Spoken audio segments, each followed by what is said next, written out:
Susan Gibbs, c'est le nom de la Canadienne qui fabrique des bébés silicone pour le cinéma. Notre invitée confectionne des vêtements pour poupées depuis son enfance. Mais c'est en 2009 qu'elle découvre l'univers des poupées silicone et décide d'en faire son métier. Depuis cette date, un artiste est né. Et aujourd'hui, elle dirige un empire, le Design Designs and Doll Works. Elle fabrique des bébés silicone pour des productions cinématographiques de Vancouver, l'industrie cinématographique canadienne locale, et pour des thérapeutes. Publicité par les médias internationaux et impressionnée par son art, l'équipe de On The Move Magazine a tenu à la rencontrer pour en savoir plus sur elle. Ensemble, découvrons Susan Gibbs. My name is Susan Gibbs. I am a doll artist, or well, you can call me a hyper-realistic silicone doll artist. Because I'm a silicone doll painter. Well, I've always loved dolls since I was a little girl. And when I was little, in my head, I was wishing that someone would come up with a real-looking dolls that feel real as well, because they're hard plastic and rubber, and I was thinking it would be so cool if someone would come up with a doll that actually feels soft like a human baby. The film industry is not my main business. I usually make them for collectors and therapy dolls. It just so happened that someone from the film industry saw my work, but it's just local. Because the film industry is big in Vancouver, because it's cheaper here than filmmaking in the States. So even movies in the States, they do their filming in Canada. And I work with not the production companies, but the businesses, the business that rent out, or I think they're called, they are props. In 2009, I saw a realistic looking doll in one of a baby shop, and I thought it was a real doll.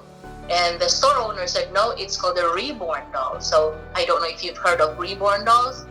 They look real, but that one I saw was rubber, made of vinyl rubber. And so I went on eBay and I bought one. And that time I bought it for $375 back in 2009. It was already expensive. And I got hooked. I want another one. And then I thought, it's expensive, so I'm going to learn how to make them. So I painted one, but vinyl rubber, and I got hooked. So I started making them. I'm making them for my family and friends, cousins, just relatives.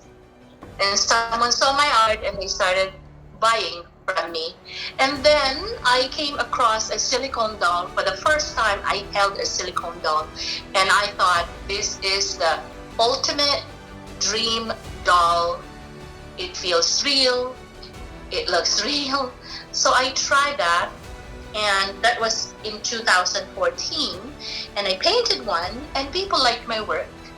And it just took off. So I don't think I chose the art, but the art chose me.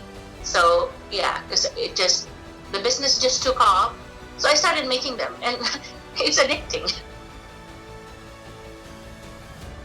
So the process is sometimes one doll involves 3 person to manufacture.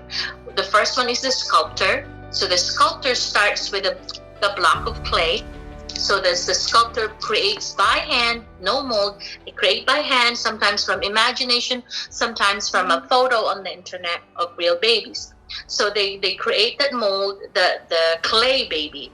And then the clay baby is something that's breakable, right? They send it to a caster or a silicone molder. So that's the second person.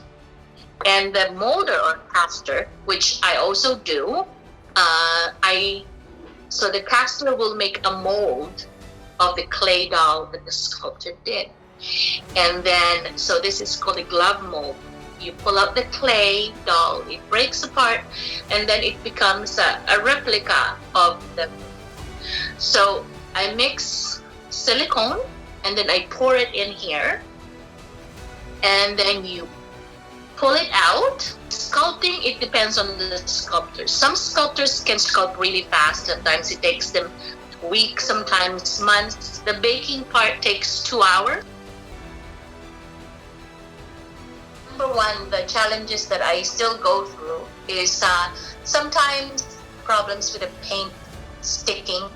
So sometimes the paint comes off, and it's a nightmare to a silicone doll artist because you have to start again from the beginning. Silicone painting is a very it's very finicky. It's delicate, so you have to know what you're doing. You have to be familiar with the science behind it to understand and know how to paint one. Number two, the challenges in the beginning is that it's a very expensive business to start with. You know, you cannot start this business without spending a lot, because silicone is very, very expensive. So the challenges before was it was hard for me to purchase, because a blank and unpainted kit alone, this one I showed you, the one without paint, cost $3,000 US. You have to find a sculptor who is willing to make a payment plan for you. Unless you're a rich person, you can just buy them right away. But I'm not rich, so I asked for a payment plan before I could get a blank or an unpainted kit like that. And I paint them, and then they are expensive once painted. So that's how you get your money back. Okay, so this is the one doll that I love so much. It is a micro preemie. It's a premature doll, so it's a different size as the other dolls. I love it so much because look how tiny it is, and it's so precious. And when you look at her, she's just like it calms you down. It calms me down when I hold her. I get a lot of negative comments on social media. A lot of people think they are creepy, freaky, scary kind of thing.